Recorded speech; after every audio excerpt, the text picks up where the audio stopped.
Hi, I'm Katie with Farm and Home Supply, and I am with Pilar today. She's the director of the Quincy Humane Society, and this month's vlog is going to be sort of a guide to first-time pet adopters. So if you're looking to add a new member to your family, hopefully we can answer some common questions and provide some helpful tips to help you make your big decision. So bringing a new pet into your life is a big commitment, and there's lots of factors to consider. So Pilar is going to give some advice on some questions that you should ask yourself before you look into adopting. Here, let me get a video of him real quick. It's been crazy. Really, when you're adding a new furry friend or two to your household, there's a lot of different things to consider. Some cats or dogs can be really rambunctious and ready to play. They're looking for that playmate, and whether you have a furry friend at home already or you're maybe taking a pair of kittens home together, there's just a lot to think about. What kind of activity level do you have in your household? Are you looking for a dog or a cat that's going to be, on the go? And yes, I've seen cats in harnesses all ready for adventure. Are you looking for a more low-key, relaxed animal that's just going to be a companion, one to greet you at the door when you come home every day? Just having that companion there at all different times during life is always a great thing to have. So some things to think about is one, the energy level, the activity level. What are the needs of the pet, and what are you also willing as the adopter? What are you willing to provide that pet? What type of environment are you offering for that pet? And really going from there, figuring out what's the best fit. Every cat, every dog, puppy, kitten, they all have different personalities, different likes, different dislikes, different energy levels. And so it's just really important to think about what's that perfect fit. And here at Quincy Humane Society, we really get to know our different animals, what their likes and dislikes are, and find that perfect fit for them. Whether you choose to adopt a cat, a kitten, or a dog or a puppy, bringing home a new animal is a big transition for them. So Pilar is going to talk about some challenges you may face during that first couple weeks of transition period of bringing your new friend home. Here at Quincy Humane Society, we always talk to our adopters about a 3-3-3 concept. The first 3 days are going to be different than the first 3 weeks, than the first 3 months, and so forth. It really does take time to settle in, not only for the humans, but for the furry friends that you're bringing home. New environment, new people. Even if you're changing food, we recommend a gradual change. Just all new environment. So it's a lot of things to really think about. Sometimes there can be confusion for, say, cats, maybe with the litter box. So we always recommend having 1 or 2 litter boxes around the house, depending on the space. And if you have other animals in the home, really establish that routine, because animals are used to that.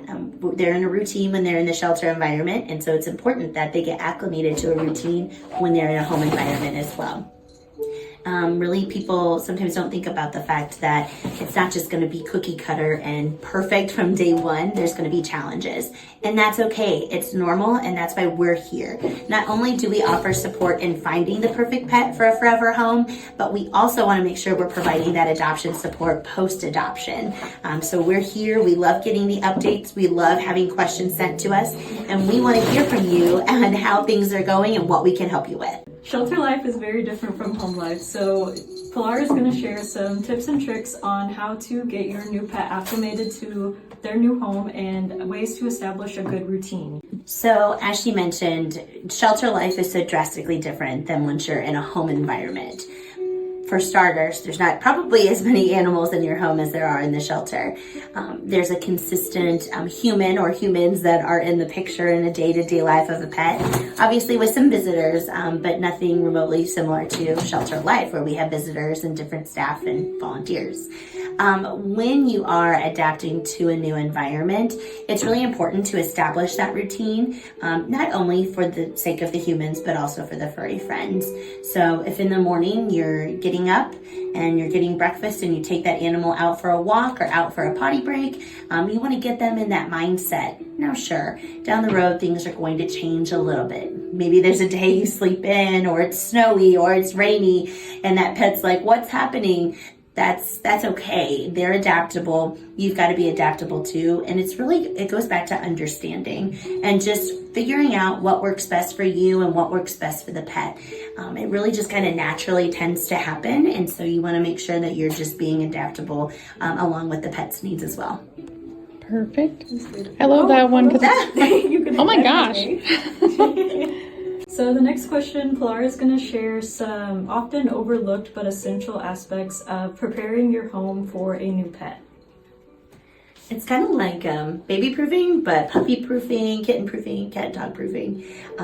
This is a whole new world to the pet that you're about to bring home. So everything is going to be exciting. Everything's going to be interesting. New environments, new smells, new sounds, everything. So just if you think something's out of reach, it might not be. Make sure your counters are cleared. Make sure, establish those ground rules right away. If you don't want a pet in a certain room, to block that room so it's off limits.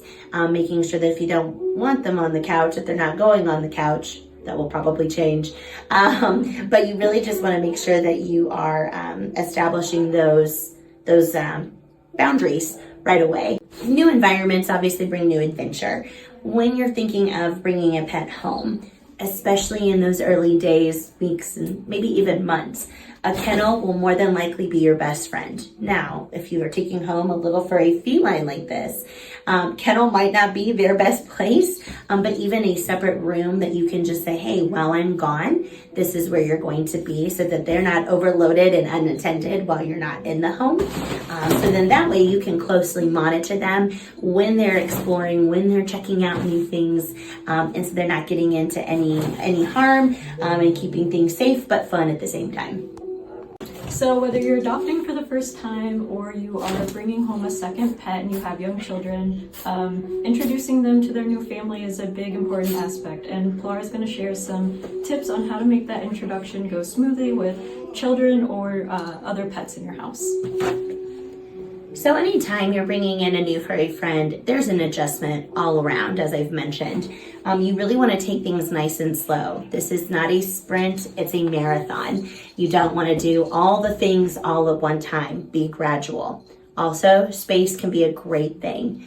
With kittens, we always recommend starting in a smaller space. If you have children at home, playtime is great, and then giving those kittens the ability to just have some time to themselves is really great for both you, the kids, and of course your furry friend. Same thing with puppies. Sometimes letting them know, hey, it's okay to just calm down a little bit. We love the playtime inside. We love the playtime outside, wherever it may be. But just having that slow down, let's just take a beat, can be really helpful, not only for the humans, but also for the furry friends in your life. And that goes for adult cats and adult dogs as well. Sometimes they just can get overwhelmed and overloaded, and it really just gives everybody that break that they need to really have a successful time in your homes as you're adjusting to the new members of your family. Good. Oh, sorry, I put it right on your paper. Come here. This one is just such a Aww. You can tell that one's a female. Yeah, I can tell because she's so sweet. She just crossed her paws on my head. You need to take her home. I would so love to. Well, okay, so if you decide to come to the Humane Society to adopt a new pet, Pilar is going to share just a little bit about their adoption process and kind of what you can expect while you're looking for your new friend. So here at Quincy Humane Society, we're very fortunate to have spaces where our guests and visitors can meet with some of the animals without having to fill out that adoption application. Not everybody can adopt, and that's okay. And so we love that we have the ability to have people meet some of our new furry friends looking for homes, just like this one. When we're helping you through the adoption process, there's just a one-page front and back where we're just asking some information about who you are and the type of environment you're looking to provide an animal that you're interested in. If you're looking for a high-energy dog, playful dog, adventurous dog, or your Netflix and chill kind of dog. If you're looking for a kitten or two that will provide some entertainment, or one that will just sit and cuddle and purr all day long, we really try to get to know those personalities so we can best help you.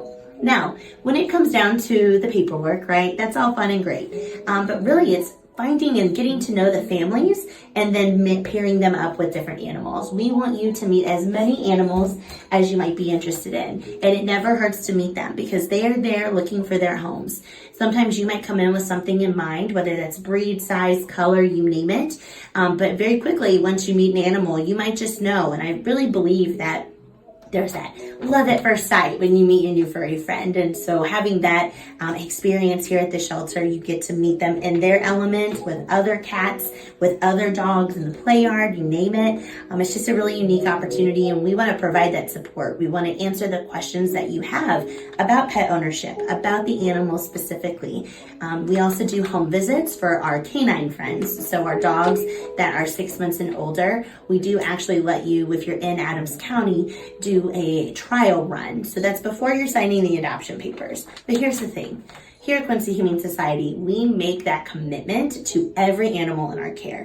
When you adopt, if it no longer works out for whatever reason, you can always bring the animal back to us. Now, we want to help you navigate. Sometimes there's things that we have no control over or can provide, whether that's a personal reason, a financial reason, or just change of environments.